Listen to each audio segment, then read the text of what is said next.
عزیز طلباء، آج کے لیکچر میں کل کا جو لیکچر ہے یسٹرڈے اس کو میں آگے لے کے چلتا ہوں۔ اس نمبر 3 میں نے آپ کو 3 تک آپ کو سمجھا دیا تھا۔ نمبر 4 ہے خشکی اور تری کی تقسیم۔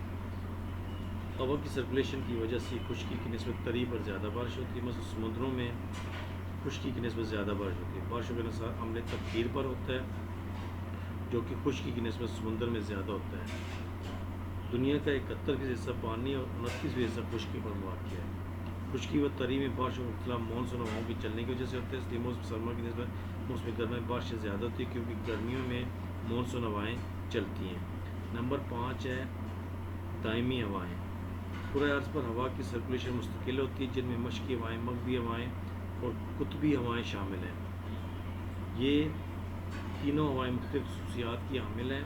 جن سائڈوں پر ان کا رخ ہوتا ہے وہاں پر بارش زیادہ ہوتی ہے اور جن سائڈوں پر ان کا رخ نہیں ہوتا وہاں پر بارش نہیں ہوتی، جس کی وجہ سے وہاں پر گرمی زیادہ رہتی ہے۔ مشرقی ہوائیں سارا سال مشرق سے مغرب کو چلتی ہیں اور اپنے حلقوں کے مشرقی علاقوں میں زیادہ بارش برساتی ہیں اور آہستہ آہستہ مغرب کی طرف بارش کی مقدار کم ہونا شروع ہو جاتی ہے، حتیٰ کہ ان کے مغربی حصے دنیا کے خشک ترین علاقے شمار کیے جاتے ہیں۔ اس کی عمدہ مثال منطقہ ہارا کے ریگستان ہے۔ مغربی ہوائیں جو سارا سال مغرب سے مشرق کی اور چلتی ہیں اپنے حلقوں کے مغربی علاقوں میں خوب بارش برساتی ہیں اور مشرق کی جانب بتدریج کم ہوتی چلی جاتی ہیں۔ مغربی یورپ اس کی مثال ہے جہاں کی سالانہ بارش مشرقی یورپ سے کہیں زیادہ ہے۔ نمبر 6 دائمی ہواؤں کے حلقے کی موسمی حرکت۔ سورج کی شمالاً جنوباً حرکت کے ساتھ قرآن پر موجود دائمی ہواؤں کے حلقے بھی کم و بیش 8 سے 10 شمال اور جنوب کی طرف کھسکتے ہیں اور اس طرح بعض علاقے ایک دفعہ اگر بارانی علاقوں کی زد میں ہوتے ہیں تو دوسری طرف خشک علاقوں کی زد میں ہوتے ہیں۔ ان حلقوں کے درمیانی سے تقریباً سارا سال بارانی یا خشک حلقوں کی زد میں رہتے ہیں۔ 340 ارض بال کے درمیانی علاقے جن میں موسم سرما میں تو بارش ہوتی ہے لیکن یہ علاقے موسم گرما میں بارش سے محروم رہتے ہیں۔ اس طرح ان علاقوں کا موسم سردیوں میں مرطوب و معتدل جبکہ گرمی میں موسم گرم اور خشک رہتا ہے۔ بحیرہ روم کا خطہ اس کی عمدہ مثال ہے۔ یہ سب ہوا کی سرکولیشن کی وجہ سے ہوتا ہے۔ نمبر 7 ہے گرد باد منتقل گرد باد۔ جہاں پر ہوائیں گرم سمندری روحوں کے اوپر سے گزر کر ساحل کی طرف آتی ہیں ان کی بارش برسانے کی صلاحیت میں اضافہ ہو جاتا ہے۔ شمال مغربی یورپ اس کی عمدہ مثال ہے جہاں پر ہوائیں بحر اوقیانوس کی گرم زاویوں کے اوپر سے ہو کر یہاں پہنچتی ہیں، اس لیے کافی مقدار میں بارش ہوتی ہے۔ اس کے برعکس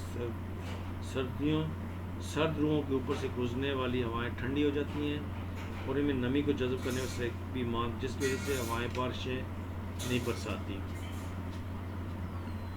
اور اس کا لاسٹ ہے نباتات کی وجہ سے بھی ہوائیں متاثر ہوتی ہیں۔ جہاں پر نباتات زیادہ ہوتی ہیں وہاں پر زیادہ بارشیں ہوتی ہیں اور جہاں پر نباتات کم ہوتی ہیں وہاں پہ بارشیں کم ہوتی ہیں۔ پانی کی بہت بڑی مقدار نباتات کھینچ کر فضا میں بخارات کی شکل میں خارج کرتے ہیں، ان کو ٹرانسپائریشن کہتے ہیں۔ اس طرح فضا میں قطبی رطوبت اور نسبتی رطوبت میں اضافہ ہو جاتا ہے جس کی وجہ سے بارش کے ہونے یا نہ ہونے کا پتہ چلتا ہے۔ یہی وجہ ہے کہ دنیا کے جن علاقوں میں نباتات زیادہ ہوتی ہے وہاں پر بارش بھی زیادہ ہوتی ہے اور جن علاقوں میں نباتات یعنی کہ سبزہ یا